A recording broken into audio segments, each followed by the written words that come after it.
이 눈은 눈밑지방 재배치를 해야 할까요? 하얀검을 해야 할까요? 오늘 이 영상만 보시면 더 이상 헷갈리지 않으실 겁니다. 어떤 눈밑이든 5분 안에 결정 지을 수 있게 제가 책임지고 시간을 아껴드리겠습니다. 눈 위쪽을 상안검이라고 하고 눈 아래쪽을 하안검이라고 합니다. 즉 눈밑지방 수술은 하안검 수술입니다. 하안검이 불룩하지만 피부에 처짐이 없는 경우에는 눈밑지방 재배치, 불룩함과 피부의 노화로 인해서 주름과 처짐이 있는 경우에는 하안검 수술. 정리해보자면 눈 밑으로 불룩하게 밀려나온 지방들을 재배치했을 때 근육과 피부의 탄력이 따라와 줄 수 있는지 없는지가 키포인트입니다. 즉 나이와 상관없이 근육과 피부의 탄력에 따라 하안검을 할지 눈밑지방 재배치를 할지가 결정됩니다. 하안검 안에 재배치가 포함이 되어 있는 거죠.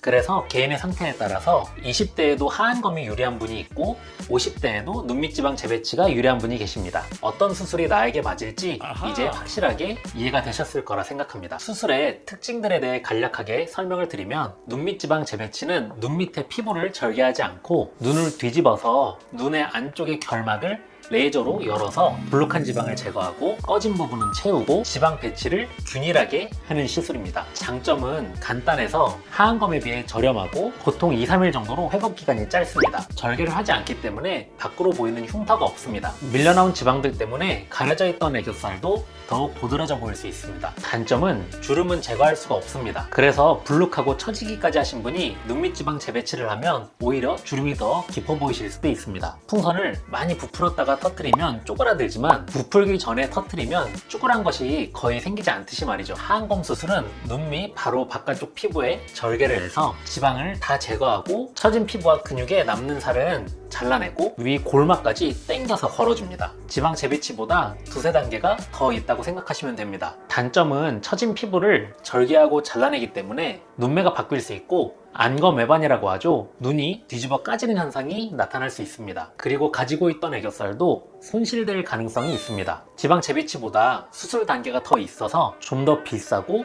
회복 기간이 길고 눈 바깥으로 흉터가 남을 수 있습니다.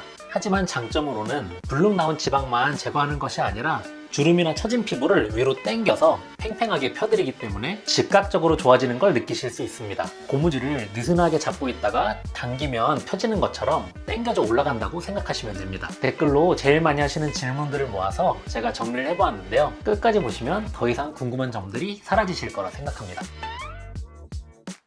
요가나 조깅은 약 3-4주 후부터, 편안한 헬스는 4주 후부터 가능합니다.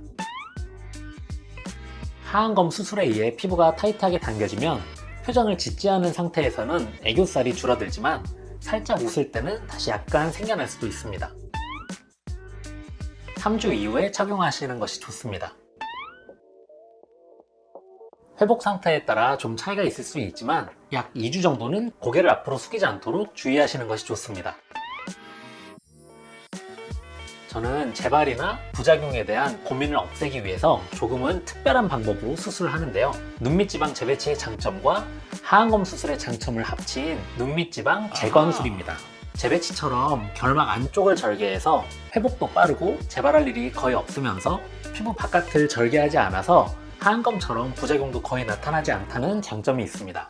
여담이지만 시술 후 붓기와 멍도 거의 없습니다. 눈밑지방 재건술은 결막을 통해서 눈밑지방을 재발할 가능성이 있는 부분까지 충분히 제거를 한 이후에 개인의 필요에 따라서 이미 변형된 구조를 복원하는 치료까지 합쳐서 눈밑지방 재건술이라고 부르고 있습니다. 재발할 가능성이 있는 부분까지 눈밑지방이 잘 제거가 되면 애교살 밑으로 약간 꺼진 느낌이 나타나실 수 있고요.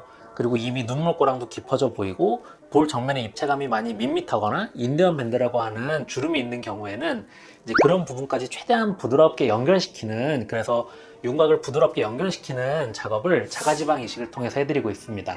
다른 곳에서 수술을 했다가 재발해서 찾아오시는 분들이 꽤 많이 계신데요. 이분 같은 경우는 하안검 수술을 한 지 2년이 채 지나지 않았는데도 재발하여 찾아오셔서 눈밑지방 재건술로 다시 재발할 가능성이 없도록 시술을 해드렸고요. 사진으로 보시다시피 깔끔하게 치료도 잘 되었고 미소 치료까지 같이 하셔서 인상까지 많이 밝아지신 사례입니다. 눈밑 수술은 재발될 가능성이 있기에 정말 신중하게 선택하셔야 한다고 말씀을 드리고 싶습니다. 합니다. 노파심에서 말씀드리지만 눈밑지방 재배치나 하안검 수술이 무조건 좋지 않다고 말씀을 드리는 것이 아닙니다. 다만 많이 알려진 치료법 외에도 고려할 수 있는 다른 치료법을 소개해드려서 본인에게 맞는 시술을 선택할 수 있는 선택의 폭을 넓히는데 도움이 되시길 바랍니다. 궁금하신 점은 댓글로 남겨주시면 피드백 드리겠습니다. 좋아요와 구독은 영상 제작에 큰 도움이 됩니다. 그럼 오늘도 시청해주셔서 감사합니다.